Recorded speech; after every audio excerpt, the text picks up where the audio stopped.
Halo teman-teman, saya Maxi Samantova, Humas DPP Aspataki. Saya akan berusaha untuk menjawab beberapa pertanyaan yang diberikan kepada saya dari pihak Taiwan.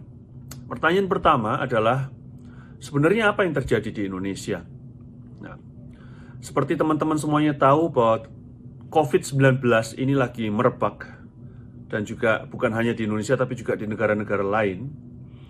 Namun saya cukup apresiasi dan bangga dengan pemerintah Indonesia dengan jumlah 270 juta manusia yang tinggal di Indonesia.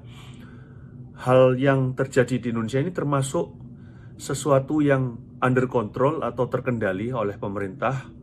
Walaupun kelihatannya angkanya besar sekali, rata-rata 4.500 sampai 5.000 sekian per hari kenaikan COVID-19. Namun kita harus membandingkan dengan negara lain yang penduduknya hampir sebesar Indonesia atau mungkin lebih daripada Indonesia sedikit, namun kenaikannya bisa 200.000 per hari yang terkena COVID. Nah, lalu apa yang terjadi di Indonesia kaitannya dengan PMI atau Pekerja Migran Indonesia?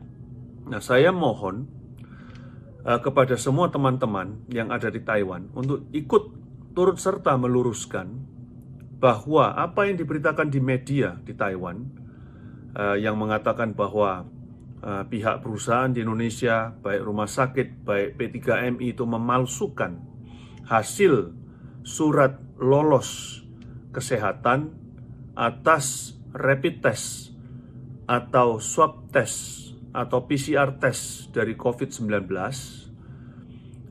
ini tidak benar. Harus ada pembuktian, jadi tidak bisa dihantam karena ada satu atau dua perusahaan yang main curang dengan mengirim yang pemalsuan, dihantam seluruh Indonesia itu semuanya palsu.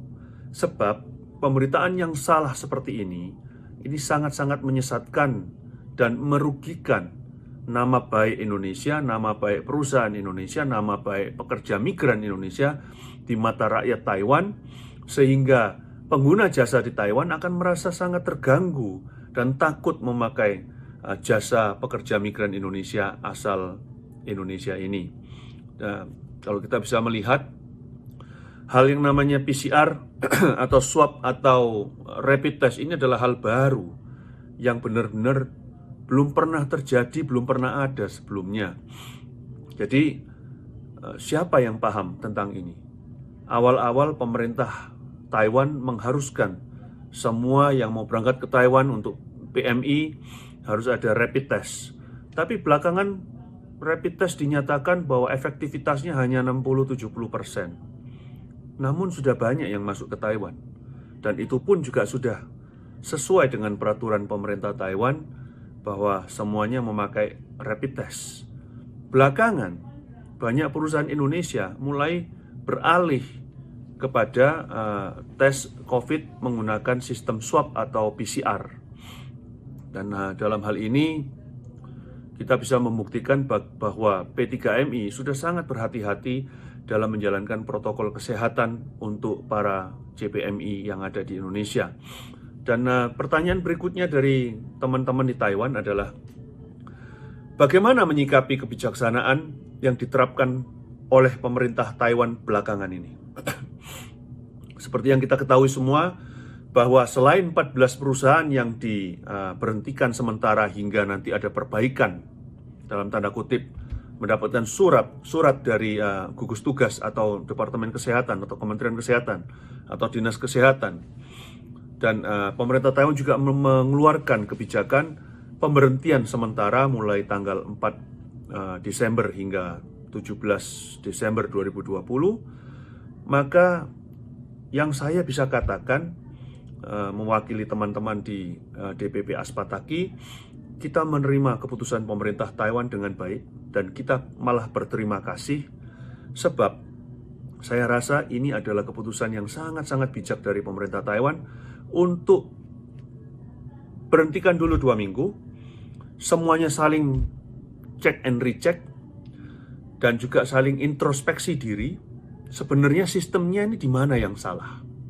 Sebenarnya ini siapa ya kira-kira yang salah, yang harus dipertanyakan kesalahannya di mana ya? Di pihak kita atau di pihak sana, di pihak sana atau di pihak kita. Sehingga dalam 2 minggu ini diharapkan terjadi perbaikan yang signifikan. Karena apabila tidak terjadi perbaikan yang signifikan, kedua pemerintah tidak duduk bersama untuk menyocokkan banyak hal di dalamnya, maka yang saya khawatirkan setelah dibuka, bukanlah perbaikan yang terjadi, tapi tidak ada bedanya sama yang kemarin-kemarin, dan takutnya nanti akan merebak kembali, dan yang saya takutkan maka akan ditutup kembali. Itu yang saya takutkan, karena ada beberapa hal yang menurut saya pemerintah Taiwan dan pemerintah Indonesia harus duduk bersama untuk menyesuaikan standar di kedua negara ini, sehingga tidak ada yang namanya tes yang dengan hasil yang false positif ataupun false negatif. Nah, lalu pertanyaan berikutnya yang ketiga, langkah apa ke depannya ini? Ya, semuanya lagi berharap sebisa mungkin vaksin segera ada. Tapi sebelum itu ada bagaimana? Kami para P3MI akan berkoordinasi lebih erat lagi dengan pihak Dinkes, pihak gugus tugas, dan lebih baik lagi kalau sampai pihak perwakilan pemerintah Taiwan yang ada di Indonesia, baik itu TETO di Jakarta maupun TETO di Surabaya, ikut terlibat dalam memberikan bimbingan kepada para P3MI yang ada di Indonesia perihal SOP kesehatan yang seperti apa yang diminta oleh pemerintah Taiwan untuk di penampungan-penampungan, untuk di BLK-BLK, dan untuk sewaktu melakukan perjalanan-perjalanan, walaupun kami para P3MI juga sudah dibekali hal tersebut dari pemerintah kami, dari pemerintah lokal, kota kabupaten, maupun dari gugus tugas, maupun dari pemerintah pusat.